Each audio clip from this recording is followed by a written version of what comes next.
मुद्दत तलक जहाँ में हंसते फिरा किए, अब जी में आता है बैठकर रोइए खूब कही। मौत के आंकड़ों की बात हो रही है। जो लोगों ने अपने परिवार के सदस्य को या दोस्त को खोया है, वो लोग कृपा करके ये वीडियो ना देखें। अगर वर्ल्ड हेल्थ ऑर्गेनाइजेशन की बातों पर भरोसा करना है, तो भारत का कोई भी आदमी ये वीडियो नहीं देख सकता। मौत की बात है, फिर भी हमारे हमेशा के अंदाज में शायरी के साथ, हंसी मजाक के साथ, बेबाकी के साथ करेंगे।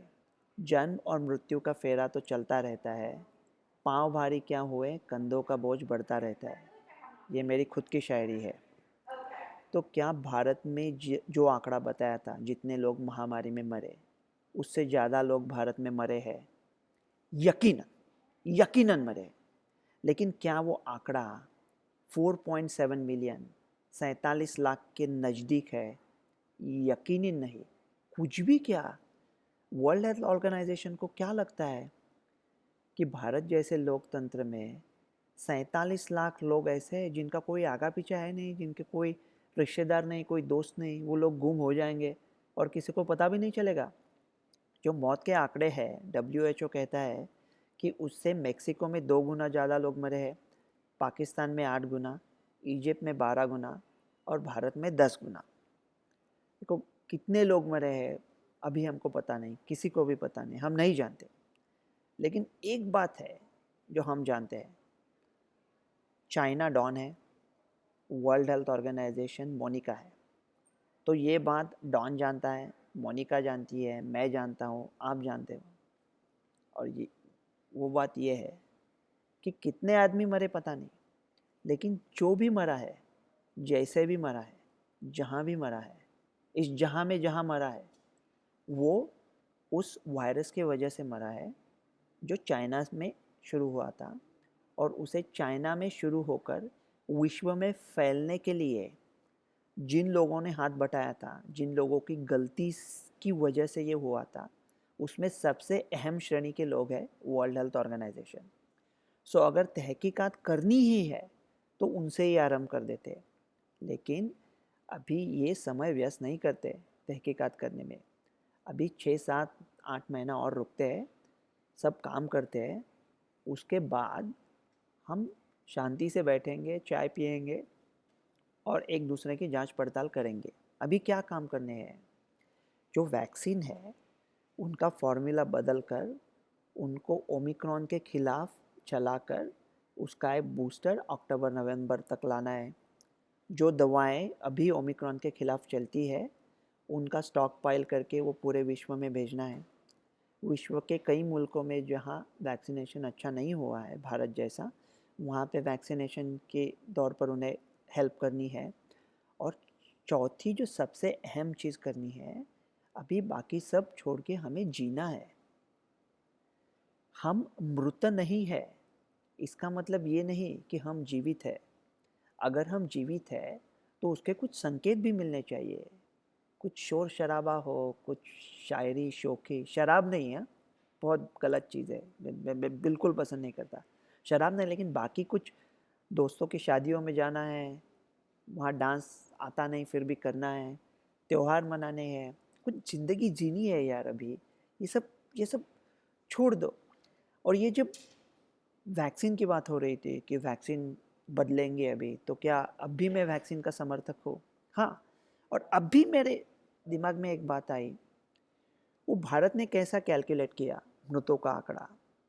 वो कह रहे थे कि एक साल में भारत में जितने मौतें होती है नॉर्मल साल में, उससे उन्होंने कोविड का साल कंपेयर किया और उन्होंने कहा कि ये जो एक्सेस डेथ हुई, जो ज़्यादा मौतें हुई, वो कोविड के वजह से हुई, तो वो आंकड़ा ठीक लग रहा है। लेकिन भारत की मृतक की संख्या हर साल में कितनी होती है पता है? मैं पूछ रहा था कई साल से लोगों को, कि गूगल पे नहीं मिलता कहीं ये नंबर कि कितने लोग मरते हैं भारत में। तो वो आंकड़ा था 8.1 मिलियन 2020 में मरे थे, मतलब 81 लाख। अगर 81 लाख लोग हर साल मरते हैं, इसका मतलब क्या है? 81 लाख 365 दिन में मर गए। तो 81 लाख को भाजक में 365 डाल दिया तो नंबर आता है कुछ 22,000। 22,000 नंबर आता है। तो 22,000 लोग इंडिया में रोजाना मरते हैं। ये आंकड़ा सही है या गलत है पता नहीं, लेकिन वो नंबर आया है अभी संख्या शास्त्र में।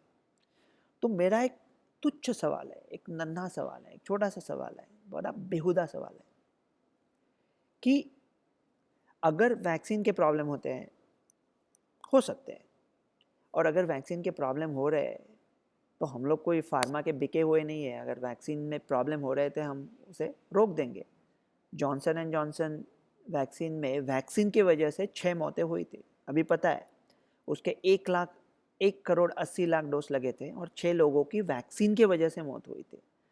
तो अभी जॉनसन एंड जॉनसन पर यूएस थोड़ी पाबंदी ला रहा है। तो वैक्सीन के कुछ साइड इफ़ेक्ट है तो हम देख लेंगे उसे, लोगों का भरोसा करेंगे, पूछ लेंगे, यकीन करेंगे उन पर।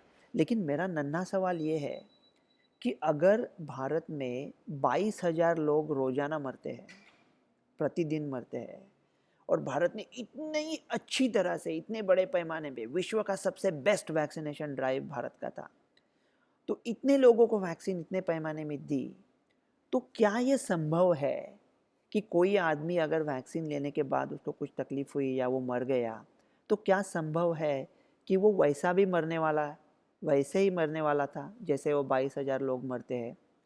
ऐसा सोचना चाहिए। लेकिन हमारे यहाँ क्या होता है ना, व्हाट्सएप है ना, तो मैं कहता हूँ व्हाट्सएप का लाइसेंस होना चाहिए।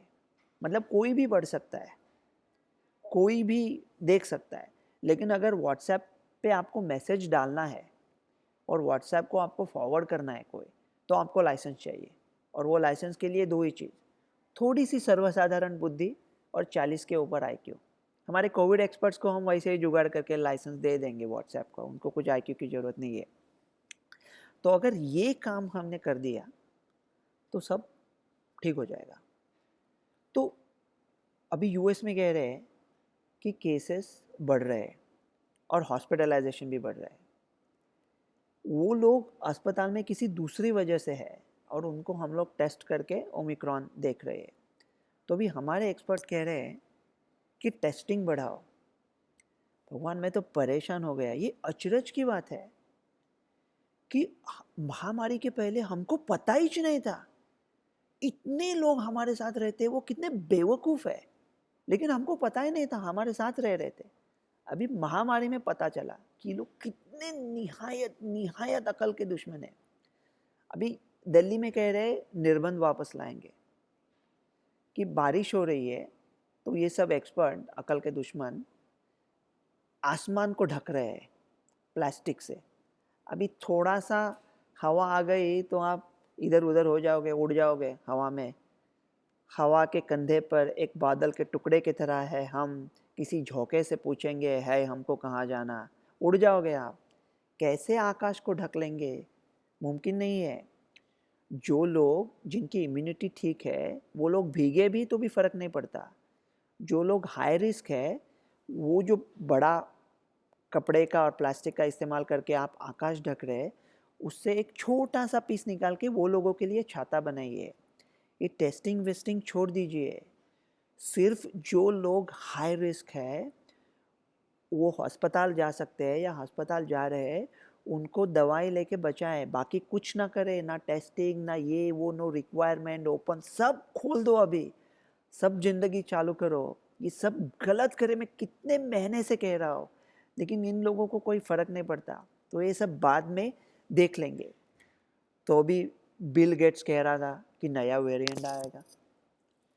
क्या नया वेरिएंट ऐसा आ सकता है जो ओमिक्रॉन की तरह संसर्गजन्य हो और डेल्टा की तरह खूंखार हो? अभी कौन बता सकता है? मेरा मानना ये है कि जो हमारी नैसर्गिक प्रतिकार शक्ति है, नैसर्गिक इन्फेक्शन हुए थे वैक्सीन लिए से, वो हमको सीरियस डिसीज से बचाते रहेंगे भविष्य में काफ़ी देर तक। और देखो, कोई नया वेरिएंट आ भी जाता है ना 1-2 साल में, तो हम डॉक्टर लोग उसका बैंड बजा देंगे, यकीनन बैंड बजा देंगे। मतलब ऐसा नहीं है कि हम लोग जानते हैं क्या करना है, लेकिन हम लोग जानते हैं कि क्या नहीं करना है। वो विश्व में सबसे बड़ी सीख होती है कि क्या नहीं करना चाहिए। काफ़ी चीज़ें ऐसी हो रही है जो नहीं होनी चाहिए वो हम लोग देख लेंगे, डॉक्टर लोग वो वेरिएंट आया तो भी उसको ख़त्म कर देंगे। आप आराम से अपनी ज़िंदगी जीते रहिए।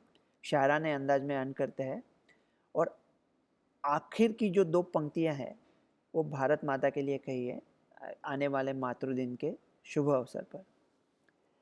ज़िंदगी जैसे सोचा नहीं थी कुछ कम है, हर घड़ी होता है एहसास कहीं कुछ कम है। घर की तामीर तसव्वुर ही में हो सकती थी, अपने नक्शे के मुताबिक ये ज़मीं कुछ कम है। बिछड़े लोगों से मुलाकात कभी फिर होगी, दिल में उम्मीद तो काफ़ी है, यकी कुछ कम है। अब जिधर देखिए इस जहां में लगता है, कहीं कुछ चीज़ ज़्यादा है, कहीं कुछ चीज़ कम है आज भी तेरी दूरी ही उदासी का सबब, ये अलग बात कि पहले से नहीं कुछ कम है। डॉक्टर रवि गोडसे।